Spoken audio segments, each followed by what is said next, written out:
Hello viewers, today I am going to give geographical region type questions from a very important chapter which is transport for ICSE class 10 geography. So straightway starting. First question is, why is road transport in India considered more useful than the rail transport? तो जिस हमारे पास transport के means हैं, जिसके advantages पूछे जाएंगे, किसी और के मुकाबले पूछे जाएंगे, बस वो आपने ध्यान में रखना है. तो reasons, it is more suitable for short distance travel.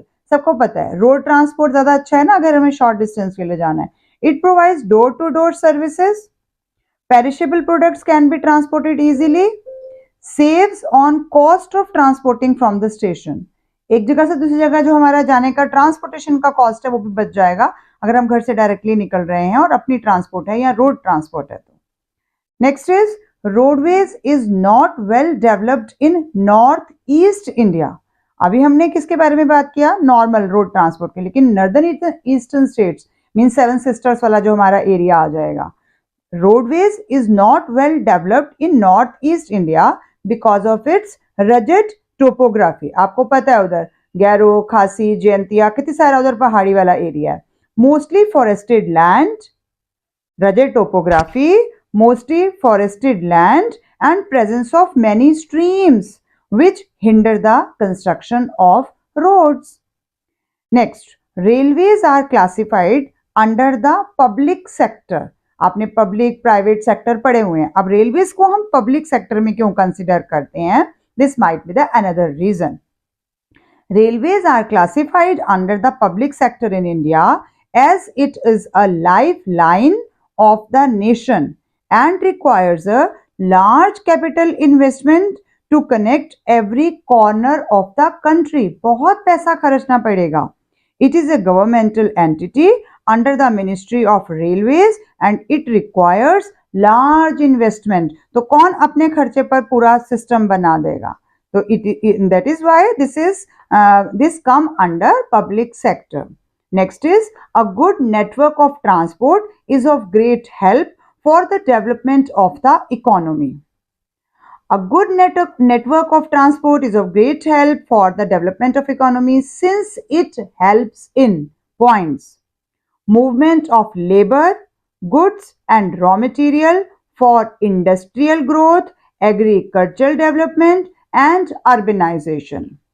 Second, intercontinental movement of export and import of raw material and finished products. Next, infrastructural development. And next is growth of tertiary sector. थोड़ा थोड़ा इन points को आप explain कर सकते हैं. Roadways are an important means of transport in India. कुछ मैंने अभी आपके साथ डिस्कस किए फर्स्ट क्वेश्चन में. डोर टू डोर सर्विस का कर लिया, पेरिशेबल कमोडिटीज का कर लिया, लिंक विलेजेस टू सिटीज आ जाएगा, चीपेस्ट मीन्स ऑफ कम्युनिकेशन है, link railways with ports and small towns in its hinterland. Railway को भी तो जोड़ेगा पोर्ट सिटीज के साथ में. They can carry bulky commodities. तो रोडवेज के थ्रू हम बल्की कमोडिटीज जो पेरिशेबल भी हैं, आपको एमसीक्यू में पूछ सकते हैं, कमोडिटीज जो पेरिशेबल भी हैं और बल्कि भी हैं, उनके लिए कौन सा मीन्स ऑफ ट्रांसपोर्ट सही रहेगा? तो हम रोडवेज लिख सकते हैं. They can be used in हिली टेरेन में भी, पहाड़ियों पे भी बसेस तो चली जाती हैं, एंड रिमोट एरियाज में भी. They are quick and more regular. आप इसमें से कोई से पॉइंट्स जो आपको ठीक लगते हैं चूज कर सकते हैं. Next is, nearly 70% of Indians do not use air transport because. आपने क्वेश्चन की स्टेटमेंट लिखनी है, मैं बिकॉज से स्टार्ट कर रही हूं just to save your time. Airways are expensive. Not all places are well connected by airways. They do not allow passengers to carry a lot of luggage. और Indians को क्या हैबिट होती है, मुझे भी किसी को भी क्या हैबिट होती है, बहुत सारा लगेज कैरी करना है जब कहीं जाना है तो, और हमें एयरवेज परमिट ही नहीं करता. Next is, water transport is not as popular as land transport in India. Water transport popular नहीं है because it is the slowest means of transport and is not as developed as road और rail transport. हालांकि अब government कोशिश कर रही है इसको डेवलप करने के लिए, बट हम अभी की बात कर रहे हैं, it is not as developed क्योंकि रोड और रेल ट्रांसपोर्ट तो अच्छे खासे डेवलप हो गए हैं। Next is seasonal variations in the volume of water in the rivers as well as silting of the rivers due to deforestation affects their navigability adversely. तो उनके navigable का मतलब पता है आपको, navigable नहीं होने देगा, affect करेगा. Diversion of river water for irrigation purposes reduces the volume of water in river. अब फिर नहीं तो उसकी वॉल्यूम कम हो जाएगी. It provides access to limited areas only and expansion of roadways and railways has been considerable. अब की तारीख में वो ज़्यादा इतने डेवलप हो गए हैं तो वाटरवेज का इसीलिए हम कम यूज कर रहे हैं.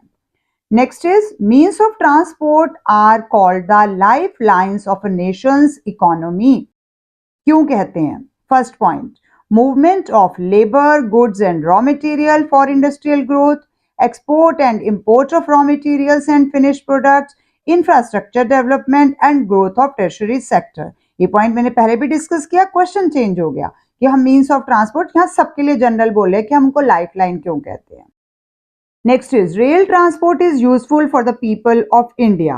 Railways are cheaper, have a wider connectivity, are comfortable, can carry larger tonnage and passengers. मतलब लगेज भी लेके जा सकते हैं हम रेलवेज में ज़्यादा और पैसेंजर्स भी. It facilitates easier movement of bulky goods, connects the rural areas to cities. It helps during natural calamities में भी काम आता है. It provides employment to a large sector of the population. Next question, peninsular rivers are not ideal for navigation because they are rain fed and thus seasonal. क्योंकि हमने क्या बोला, peninsular reverse. तो पेनिनसुलर रिवर हमें पता है कि वो क्या है, सबके सब क्या है, नॉन पेरिनियल हैं. तो they are rain fed and इसीलिए वो सीजनल हैं. Second point, they are swift flowing and have rapids and waterfalls in their paths. तो वहां पर हम कैसे नेविगेशन कर सकेंगे. Next is railways are not well developed in the north eastern states of India because of hilly terrains and are covered with remote forests which make it difficult for railways to lay track. अब railway के लिए तो track भी करना पड़ेगा. हम roadways की बात कर रहे थे, रेलवे के लिए ट्रैक वर्ड भी आएगा. कहाँ से करेंगे ट्रैक, कहाँ बनाएंगे. Air transport has gain popularity in recent times in India. तो एयर ट्रांसपोर्ट क्यों फेमस हो गया है? Because airways is the fastest and most comfortable mode of transport. जल्दी पहुंच जाता है, कंफर्टेबल है, plays a vital role during natural calamities में. आपने देखा हुआ है कि उस समय सिर्फ एयरवेज ही हमें बचा सकता है. The speed and ease with which aeroplanes cross mountains, sandy desert, water bodies and forest make the air transport indispensable. मतलब हम इसका किसी और से कोई मुकाबला नहीं कर सकते हैं. सिर्फ एक ही नेगेटिव पॉइंट आपको पता ही है कि महंगा है, लेकिन उसके अलावा जब हमें एडवांटेजेस पूछे हैं तो हमने उसी के प्लस पॉइंट्स ही देने हैं.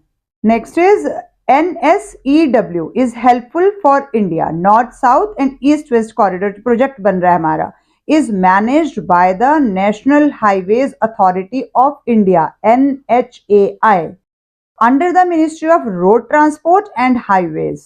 It forms the main part of the Indian highway network, which connects many import manufacturing, commerce and cultural centers को आपस में कनेक्ट करता है. एक बात और कि कौन सी रोड को कौन मेंटेन कर रहा है, जैसे बॉर्डर रोड्स है तो बॉर्डर रोड ऑर्गेनाइजेशन हो जाएगी. ये भी आपने याद करना है इस चैप्टर के लिए. As far as reasoning type questions are concerned, I am left with only 1 or 2 questions. Now next is why is inland waterways declining its importance? अभी हमने discuss किया है. It is a slower means of transport. Water transport is more risky as floods are very common during the rainy season. Diversion of water from the river for the purpose of irrigation and silting of riverbeds have reduced the importance of inland water transport. So with this I conclude my today's video. Thank you for watching till the end. Keep watching, sharing and subscribe to my channel. और हमेशा की तरह अपनी demands मुझे comment section में बताते रहिए. But अब एग्जाम्स इतनी क्लोज आ चुके हैं कि आई डोंट नो मैं किस किस की डिमांड पूरी कर पाऊंगी. Thank you. Don't forget to press the bell icon. Thank you.